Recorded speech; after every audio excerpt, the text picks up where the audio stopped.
Narito na mga balita mula sa GMA Integrated News.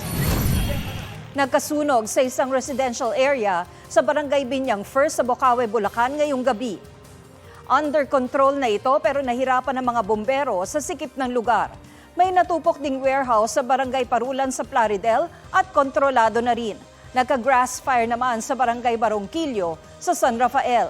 Hindi nadamay ang katabing pagawaan ng mga paputok maliban sa mga paputok na nakabilad sa labas. Walang nasaktan sa mga sunog. Narito naman ang iba pang balitang binabantayan ng GMA Integrated News. 2 Pinoy na inihabla sa Japan dahil sa pag-abandona sa nasawing mag-asawang Hapon, inaresto dahil sa umunoy pagpatay sa kanila ayon sa ating embahada. Manila International Airport Authority umaming nagkulang matapos ang issue ng mga peste sa NAIA Terminal 3. Kinontrata nila sa pest control, hindi raw lusot sa pananagutan.